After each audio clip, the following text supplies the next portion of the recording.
Okay, next module is about module 5, that is about Z transform. The introduction part is going to be the complex sinusoidal signal, the representation of a discrete time signal is offered by using of your DTFT, what we learned already in the fourth module, to a representation in terms of a complex exponential signals that is going to be termed by the name that is Z transform. It is nothing but the DTFT signal is going to be represented in terms of a Z transform. It will be easy for us so that you can go for. Then the discrete time counterpart to the Laplace transform. Observe here we can convert from Z transform and also to the Laplace transform also. Okay. By using Laplace transform, more general representation is for discrete signals. It is able to obtain a broader characterization of a discrete time LTI systems and their interaction with the signals than in possible with the DTFT. Here also we are going to use of the Laplace transform. In most of the case, in general way, if you learn in a higher level, most probably they are going to be using of continuous signals for the Laplace transform. The signal what it is, if it is of easiest one, then I am going to use of the Laplace transform.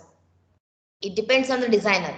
I should not tell it's for continuous or discrete. It depends on the which one is applicable. Okay, if you are thinking in a designing way, then it will be applicable for you. Okay, example is given here. That is DTFT can be applied lonely or solely to a stable LTI system. Since the DTFT exists only if the impulse response is absolutely summable. That is what a main condition it has to satisfy for the DTFT.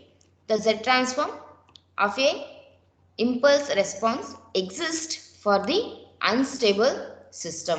Why it is unstable system for the Z transform? Again, I will tell the electrical systems are what the input we are getting from outside to the a given system, that is of any unstable. Then it is that unstable system is going to be taken in the stabilized way. Okay, for that reason you are going to use of your stabilizers, right?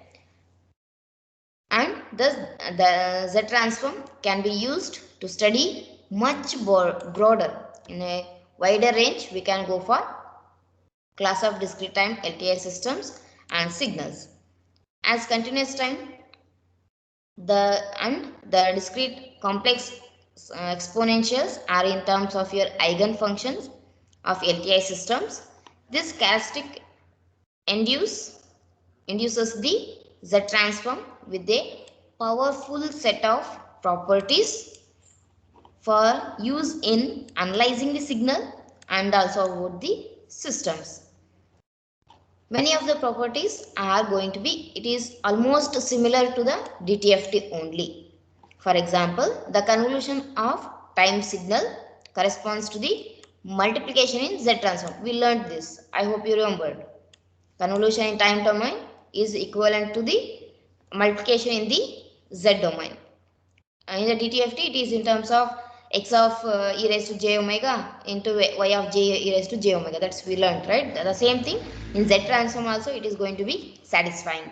Hence, the output of an LTI system is obtained by just multiplying the Z transform of the input by Z transform of the impulse response.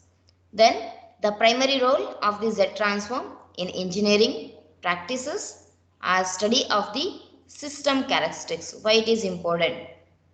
To study the system characteristics and also to derive the derivation of computational structures. For that purpose, we are going to use of a Z transform for implementing discrete time systems on the computers.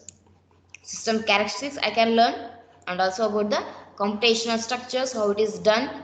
For that reasons we are going to use of our Z transform. Then the unilateral Z transform, we'll be learning what are the equations, how it is going to be solving.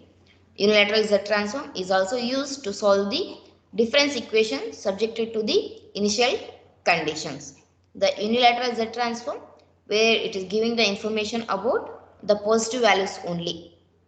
Okay, what are the information is there For the positive values, it is going to be equivalent. Okay. For that purpose, we are going to use of unilateral Z transform.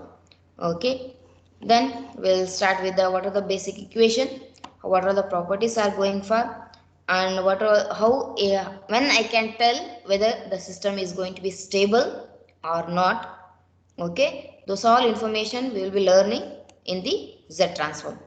The first one, we go with the what is the equation, how it is going to be representing. Okay, the Z transform in discrete time LTI system with impulse response h of n, the response y of n of the system to a complex exponential input, that is z raised to n, is given by y of n is equals to h of z into z raised to n. Remember this, y of n and y of n output is equals to the system h of z into z raised to n.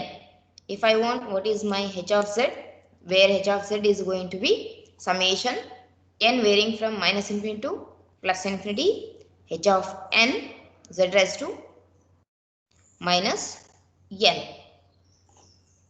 In this case, h of z is known as z transform of h of n. Generally, the z transform of a discrete time signal is given by z of x of n is equals to capital X of z is equals to summation. In the same way, you have to write summation n varying from minus infinity to plus infinity x of n z raised to minus n, where z is the complex variable and it is given by z is going to be equals to the r into e raised to j omega. Remember this, r into e raised to j omega, and one more thing you have to remember this equation. Then where r is the magnitude and omega is the angle of the z respectively. Then what we are going for, substituting z is equals to r into e raised to j omega in this equation. Therefore, what I can write, x of, instead of z I am writing as r into e raised to j omega is equal to summation n varying from minus infinity to plus infinity x of n into r into e raised to j omega power minus n. Then this x of n written as it is, then r of r power minus n I can write that written here, r raised to minus n, and e raised to minus n j omega, it is taken outside. In this, a flower bracket is written in this bracket, x of n r raised to minus n into e raised to minus j omega n. Therefore, x of r into e raised to j omega is the discrete time Fourier transform of the sequence x of n into r raised to minus n dt ft. That's what here the telling. Therefore, what I can write, x of r into e raised to j omega is nothing but the discrete time Fourier transform of x of n into r power minus n. Therefore, the exponential weighing factor r power minus n may be decaying, means decreasing, or it may be growing, means increasing, with the increasing the n value, depending on whether r is small r is greater than or less than unity. Our r power exponential function, this r power e raised to minus n, it may be decaying or growing based on the n value, and again it depends on the what is the r value, whether it is greater than 1 or less than 1.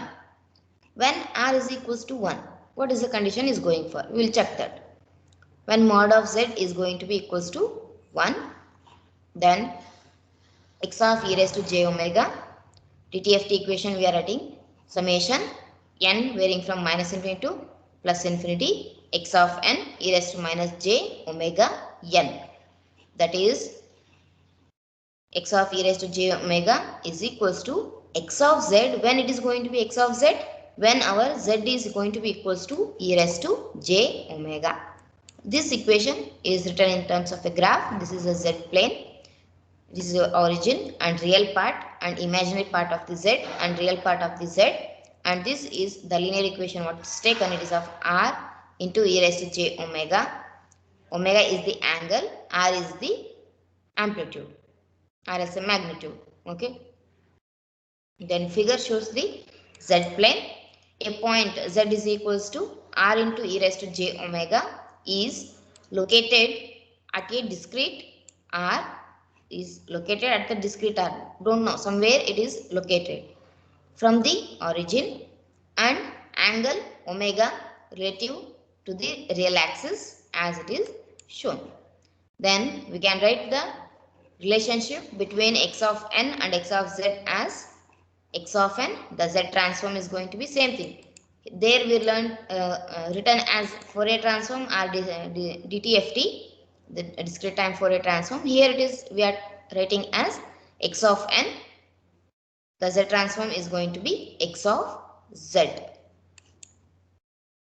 Okay, this is the equation. Then we have z transform of a discrete time sequence, that is x of n. It's given by in terms of x of z equation. X of z is equal to summation n varying from minus infinity to plus infinity x of n into z raised to minus n. That I can write as z raised to minus n. I can write as in previously we already done, that is r raised to minus n into e raised to minus j omega n. I can write. Therefore, the equation is an infinite sum, minus infinity to plus infinity, infinite sum for existence of the x of z. This summation should be converged, means at some point the value should be, it should not be infinite range. At some values the signal should be limited. That's what the meaning here it is telling, that it should be converged, that is the summation should be absolute. Therefore, what we can write, summation n varying from minus infinity to plus infinity x of n into r power minus n. It should be within the limit, that is less than infinity. If it is of less than infinity, then only we are telling that the system is of a stable one.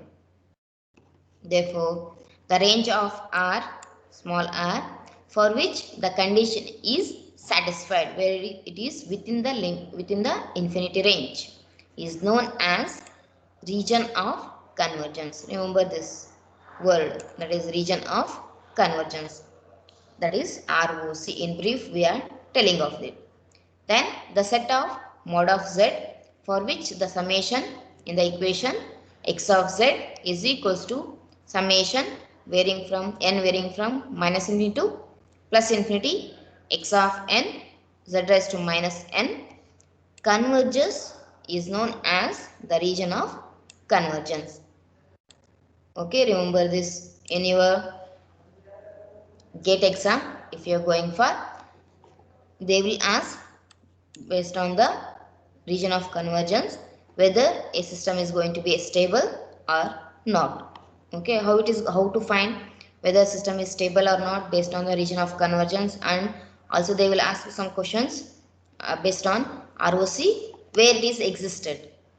Okay, we'll learn of those things in the upcoming ways. Okay, next we'll go with the, I finished the theory part, then we'll solve with the problematic part. Okay, just the properties, this is very important. This will be asking for 5 to 6 marks in the exam, that is properties of the region of convergence. The first property is of the region of convergence of x of z consists of ring in the z plane center about the origin. Means in the z plane it is having the ring, means a circle. Okay, that is a ring with origin O or R0, depends. Okay, this is your real axis and this is your imaginary axis. Then property 2 is of the ROC does not contain any poles. It does not contains any poles, means in the equation if it is given Take x plus 1, and in the denominator is given as x plus 2, then x plus 3. If it is given, can anyone tell what is the number of zeros and number of poles of this equation? Vismaya?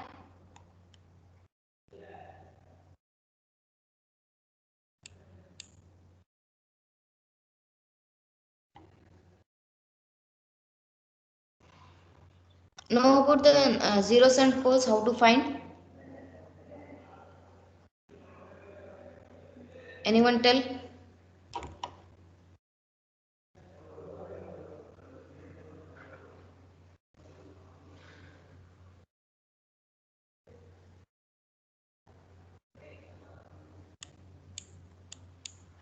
Kirti?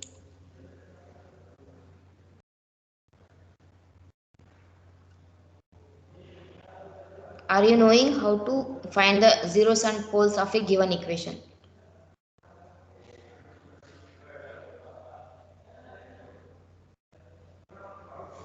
Anyone is there? Yes, Rajshekar? Yes, madam. ಎಷ್ಟು zeros and poles ಇದೆ ಹೇಳು?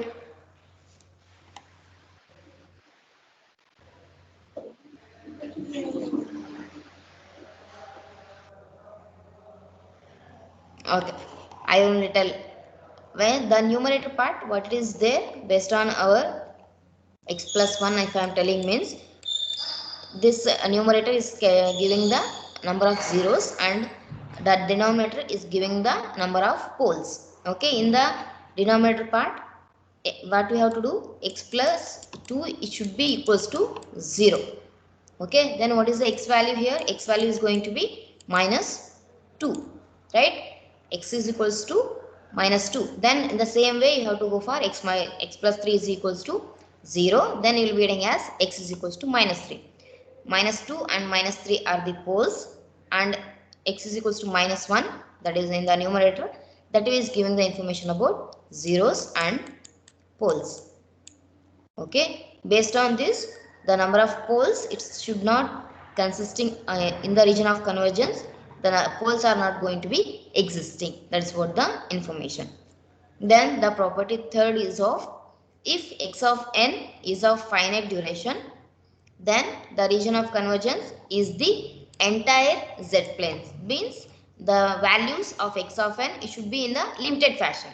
Then it is of entire z plane is of the region of convergence, except at z is equals to 0 possibly, and or we are telling it may be or may not be, mod of z should be infinity. That is about the third property.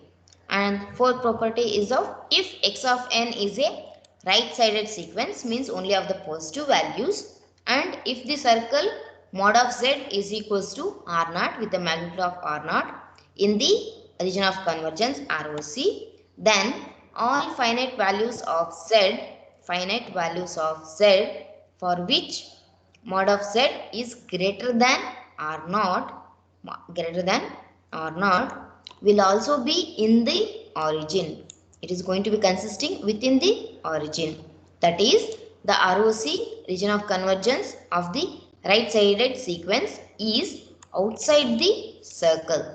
Means the region of convergence, it's going to be outside the circle.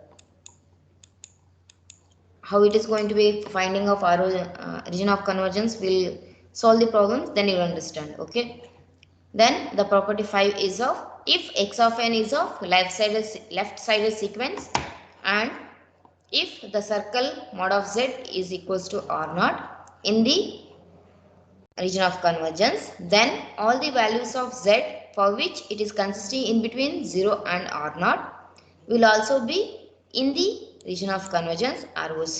That is nothing but the region of convergence of the left sided sequence is inside the circle. Means inside the circle means, what is the circle we are going for, within that a region of convergence is going to be existing.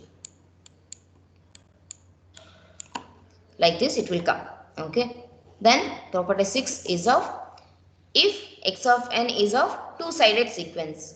If the circle mod of z is equals to r naught is in the ROC, region of convergence, then ROC will consist of a ring in the z plane that includes the circle z mod of z is equals to r naught is in the ROC, then it will be consist of a ring. Again it is repeated. Okay, the z plane that includes the circle mod of z is equals to r naught, that is ROC of two-sided sequence is of a concentric ring. Concentric ring means two circles are going to be existing and region of convergence is going to be exist within this.